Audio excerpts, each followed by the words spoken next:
kita sampai juga. Iya nih Udah Kak. harus waktunya kebaktian sekolah minggu nih Kak. Iya, waktunya kita sekolah minggu online. Kita sapa adik-adik yang di rumah Yuk. dulu ya Kak ya. Halo adik-adik, bagaimana kabarnya? Kakak yakin kita semua dalam keadaan baik dan sehat. Nah Kak, sebelum kita mulai, kita berdoa dulu ya. Iya. Mari adik-adik, lipat tangannya, tutup matanya, kita berdoa. Teman-teman, mari kita berdoa. Tuhan Yesus, terima kasih. Sekarang kami mau memuji Tuhan, kami mau menyanyi buat Tuhan. Tuhan pimpin ibadah kami dari awal sampai akhir. Terima kasih Tuhan Yesus, di dalam nama Tuhan Yesus Kristus kami berdoa, haleluya, amin. Nah adik-adik yang di rumah, saatnya kita memuji dan memuliakan nama Tuhan. Kak Rahel sudah siap ya? Pastinya Kak Lita. Adik-adik semua yang di rumah udah siap kan? Nah, karena kita semua sudah siap, mari bangkit berdiri bersama. Kita mau bersuka cita karena Yesus sudah mati buat kita semua. Ayo bangkit berdiri, jangan lupa pakai gerakannya ya. Ayo.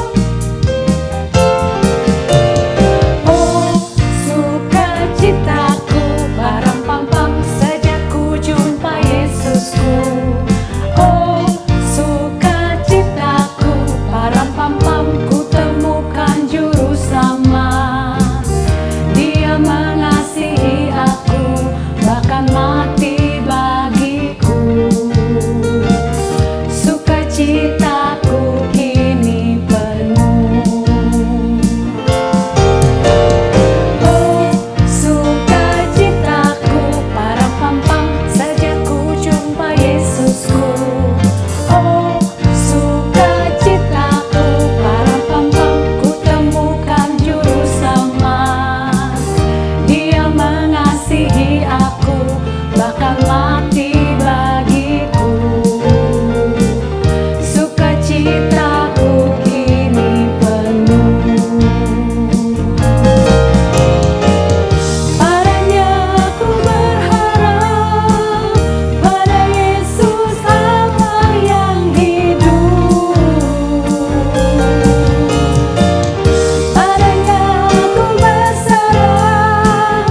sudah menyelamatkan kita, sudah menebus dosa-dosa kita, dan bahkan Dia mengasihi kita. Jadi kita harus mengasihi satu sama lain adik-adik. Bener gak Kalita? Bener banget tuh Kak Rahel. Seperti lagu kita ini nih, Yesus pokok, kita caranya. Yesus sudah mengasihi kita, jadi kita harus mengasihi sesama kita. Ayo adik-adik, kita mulai memuji Tuhan lagi. Menari pakai gerakan ya adik-adik. Ayo semangat adik-adik, semangat. Yesus pokok, kita caranya. Tinggallah di dalamnya, oh oh, tinggallah di dalamnya, oh oh, tinggallah di dalamnya, pasti kau berbuah.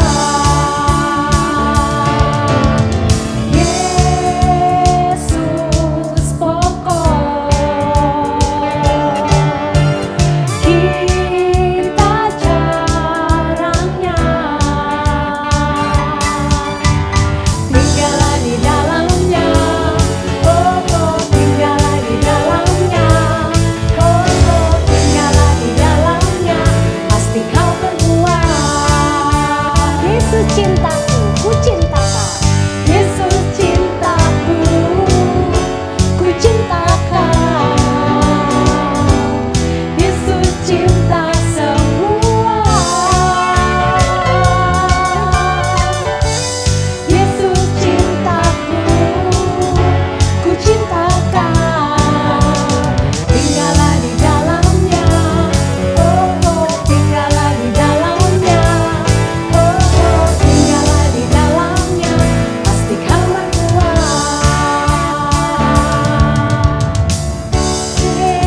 Yesus pokok, kita caranya. Tinggallah di dalamnya, oh oh, tinggallah di dalamnya, oh oh, tinggallah di dalamnya, pasti kau berbuah. Yesus cintaku, ku cinta kau.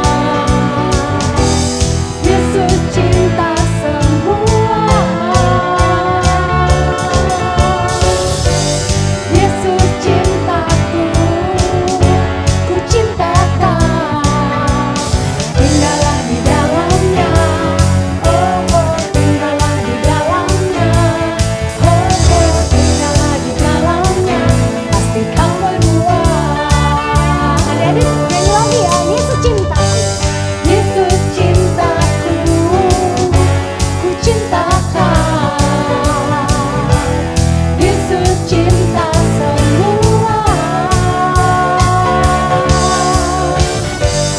Yesus cintaku, ku cinta kau. Tinggallah di dalamnya, oh tinggallah di dalamnya, oh tinggallah di dalamnya, pasti kau berbuah.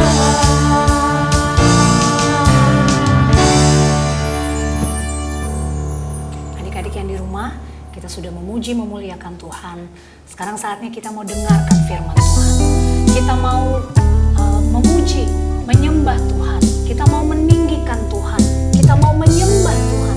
Adik-adik bisa biasakan diri adik-adik untuk katakan haleluya Tuhan. Puji Tuhan, Tuhan Yesus baik. Kita mau nyanyi pujian ini bersama adik-adik. Yesusku penyelamatku. Haleluya. Yesusku penyelamatku, tiada yang seperti Engkau. Setiap hari ku memuji keajaiban kasih-Mu. Penghibur, pelindung,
baik dalam kehidupan kita. Penghibur, haleluya.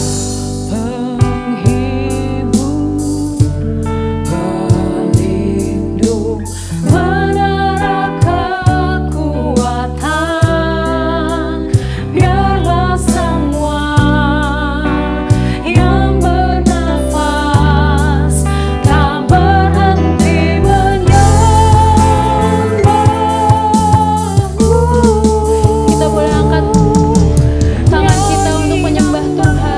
Soraklah bagi Dia pujian, hormat, kuasa bagi Raja.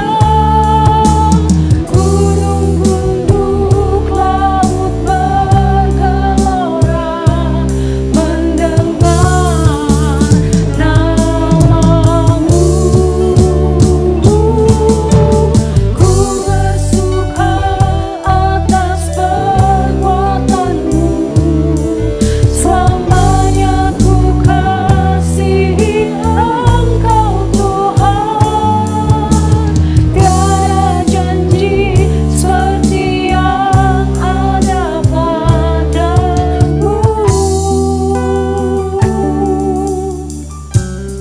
Haleluya.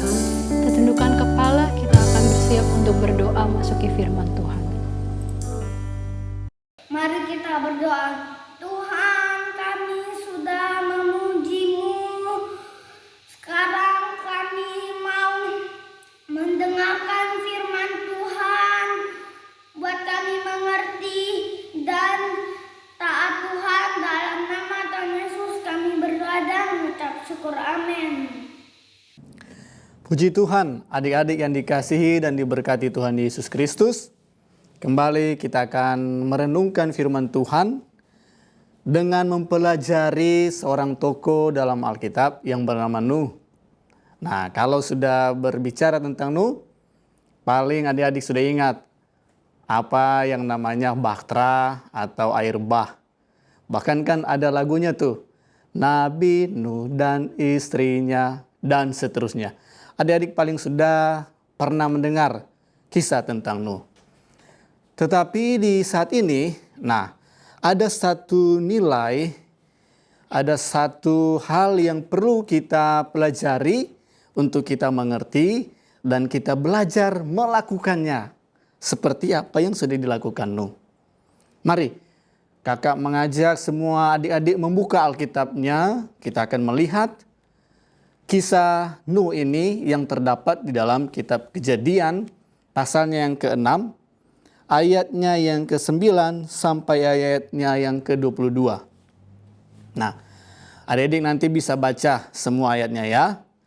Tetapi kakak akan membaca beberapa ayat. Yang pertama, kita akan melihat siapakah Nuh. Nah, di Kejadian pasal 6 ayatnya yang ke-9, di sana dituliskan seperti ini. Inilah riwayat Nuh. Nuh adalah seorang yang benar dan tidak bercela di antara orang-orang sezamannya, dan Nuh itu hidup bergaul dengan Allah. Puji Tuhan, jelas di sana dikatakan adik-adik bahwa Nuh itu adalah seorang yang hidupnya benar dan bergaul dengan Allah. Kata lain, bergaul artinya Nuh mau hidup dekat dengan Allah. Mau menjadikan Allah itu sahabatnya. Nah, di ayat-ayat sebelumnya dan sesudahnya adik-adik bisa lihat seperti apa keadaan lingkungan di antara Nuh dan keluarganya. Nah, Alkitab menjelaskan bahwa manusia kan itu sudah bertambah banyak, tetapi segala kecenderungan hati manusia itu selalu berbuahkan kejahatan semata-mata. Ada kekerasan di mana-mana. Banyak orang berbuat jahat. Adik-adik sudah tahu banyak hal-hal yang baik, benar, dan hal-hal yang tidak baik dan jahat, bukan? Yang adik-adik kenal seperti apa perbuatan-perbuatan jahat? memukul teman, mencuri, membunuh, merampok, dan lain-lain sebagainya.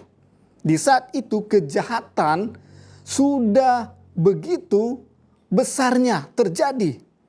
Sehingga keadaan Nabi Nuh yang hidupnya benar bergaul dengan Allah itu memiliki tantangan tersendiri loh adik-adik. Tidak mudah kan? Kita hidup sendiri berbeda dengan yang lainnya.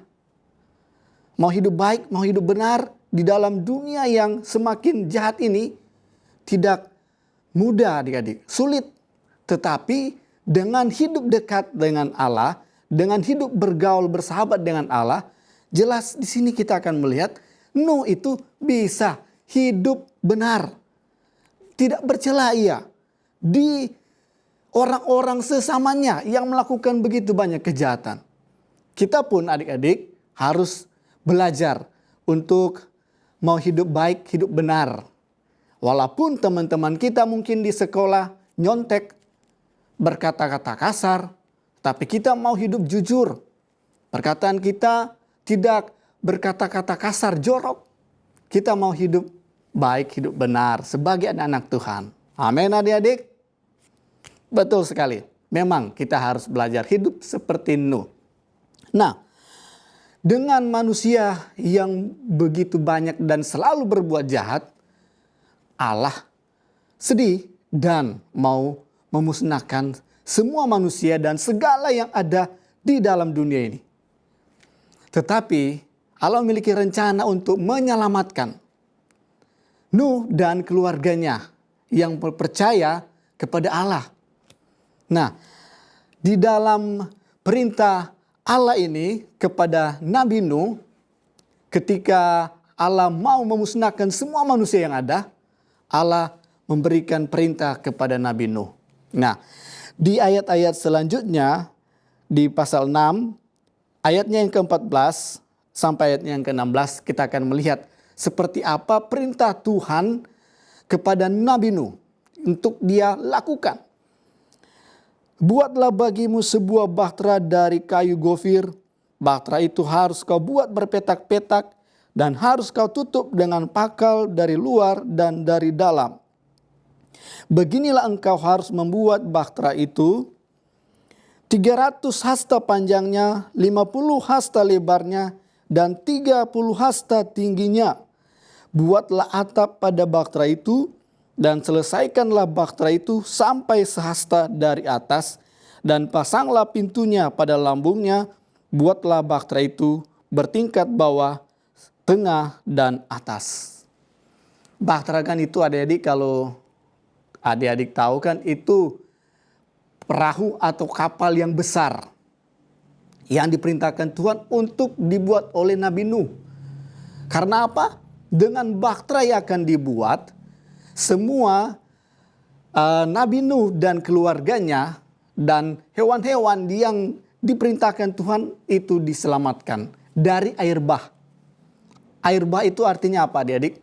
Bahkan itu artinya air yang meluap-luap, air yang mengalir deras dan yang menggenangi.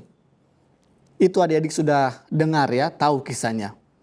Nah, perintah Tuhan ini adik-adik tidak mudah loh. Membuat suatu perahu kapal yang besar dengan kayu yang tidak sembarang kayu. Kayu gofir dikatakan. Lalu apalagi yang disebutkan? Harus ditutup dengan pakal atau serabut yang membuat supaya di kayu-kayu itu tidak ada air yang bisa masuk. Di bagian dalam, di bagian luar, ditutup semua. Diperintahkan Tuhan juga membuat di bahtera itu berpetak-petak atau punya kamar supaya nanti ada hewan-hewan kan yang akan masuk. Begitu rincinya, detailnya Tuhan memerintahkan Nuh membuat bahtera. Panjangnya sudah diketahui, diperintahkan jelas. Berapa panjangnya? 300 hasta. Lebarnya 50 hasta, tingginya 30 hasta. Hasta itu kan ukuran dalam yang kita kenal, itu 1 hasta sama dengan 45 cm. Nah, kalau dia 300 hasta, kalau dipermeterkan, dia panjangnya bahtera itu 135 meter. Lebarnya 50 hasta itu adalah 22,5 meter. Tingginya adalah 13,5 meter. Semuanya jelas diperintahkan Tuhan. Ada pintu juga, ada atap juga yang harus dibuat. Tetapi yang menarik di sini adik-adik yang perlu kita pelajari. Semua perintah Tuhan, Nuh lakukan tepat seperti apa yang Tuhan perintahkan. Luar biasa. Walaupun ada tantangan, tetapi Nuh tetap melakukan seperti yang Tuhan perintahkan. Kita lihat ayatnya di ayatnya yang ke-22 adik-adik. Pasal yang ke-6 kitab Kejadian. Lalu Nuh melakukan semuanya itu tepat seperti yang diperintahkan Allah kepadanya. Demikianlah dilakukannya. Puji Tuhan, kita pun adik-adik perlu belajar untuk mentaati setiap perintah Tuhan. Seperti Nuh. Dan seperti apa yang diteladankan oleh Tuhan kita Yesus Kristus. Dalam kemanusiaannya untuk menebus kita manusia yang sudah berdosa. Dia datang dari sorga. Allah mau menjadi manusia. Dan dari kecil sampai dewasanya, Yesus taat melakukan kehendak Bapa di sorga. Puji Tuhan adik-adik. Ada 2 ayat yang kita akan lihat. Seperti apa pandangan Tuhan Yesus di dalam ia menjalani hari-hari hidupnya. Yang pertama, kita lihat di dalam kitab Injil Yohanes pasalnya yang keempat, ayatnya yang ke-34. Di sana dikatakan, kata Yesus kepada mereka, makananku ialah melakukan kehendak Dia yang mengutus aku dan menyelesaikan pekerjaannya. Bagian yang terpenting, makanan minuman kan bagian terpenting manusia. Tidak makan bisa mati. Untuk melakukan kehendak Bapa di surga. Dikatakan bahwa Yesus menyatakan itu adalah makanannya. Bagian hidupnya melakukan kehendak Bapa di surga. Untuk menyelesaikan tugas penyelamatan. Menyelamatkan manusia yang sudah berdosa. Yesus harus dari kecil dia ikuti untuk diserahkan kepada Tuhan. Ia dibaptis. Kemudian ia melayani, ia memberitakan Injil Kerajaan Surga, menyembuhkan segala sakit penyakit, dan ia pun mulai mengikuti hal yang harus ia jalani. Mulai menderita ketika ia ditangkap, diadili, dan akan dihukum mati adik-adik. Dia dipikulkan salib di punggungnya, dimahkotai mahkota duri. Dalam perjalanannya pun sampai ke Bukit Golgota, ia begitu menderita. Darahnya bercucuran. Tetapi untuk melakukan kehendak Bapa di surga, ia tetap taat. Bahkan sampai mati di kayu salib. Dikatakan ia menyerahkan nyawanya untuk melakukan kehendak Bapa di surga. Puji Tuhan, itu keteladanan yang sejati bagi kita anak-anak Tuhan. Mengingat bagaimana Tuhan kita Yesus Kristus pun ia taat sampai mati di kayu salib. Melakukan kehendak Bapa di surga. Demikian juga kita semua adik-adik, orang yang percaya kepada Tuhan Yesus Kristus, harus mengikuti teladannya. Kita mau mengikuti kehendak Tuhan dalam kehidupan kita. Di ayat yang terakhir, adik-adik yang dikasih Tuhan, di dalam kitab Injil Matius pasalnya yang ke-26, ayatnya yang ke-39. Ayat hafalan kita hari ini terdapat di dalam kitab Injil Matius pasalnya yang ke-26, ayat 39. Maka ia maju sedikit, lalu sujud dan berdoa, katanya, ya Bapakku, jikalau sekiranya mungkin, biarlah cawan ini lalu daripadaku, tetapi janganlah seperti yang ku kehendaki, melainkan seperti yang Engkau kehendaki. Dalam kemanusiaannya, ketika Yesus akan disalibkan dan bahkan mati. Dia mengetahui penderitaan yang harus ia lalui. Dan dia mau berkata, Tuhan Allah, kalau boleh, jikalau sekiranya mungkin, lalukanlah cawan ini. Cawan berbicara tentang penderitaan yang harus ia lalui. Tetapi bukanlah kehendakku yang jadi, tetapi kehendak-Mu yang jadi. Puji Tuhan, luar biasa. Kita pun manusia, anak-anak Tuhan, adik-adik, diberikan kehendak bebas untuk dapat memilih. Tetapi melalui kisah Nuh dan keteladanan Tuhan Yesus Kristus, kita mau taat melakukan apa yang diperintahkan Tuhan sepenuhnya. Amin adik-adik. Bukan hal yang mudah adik-adik untuk mau taat. Ada tantangan di sekitar, tetapi kita mau belajar melakukan. Ketaatan seperti apa? Hal-hal yang Tuhan kehendaki yang kita harus lakukan dalam kehidupan kita sehari-hari. Mau pilih apa adik-adik? Melakukan kehendak sendiri atau kehendak Tuhan? Contoh sederhana.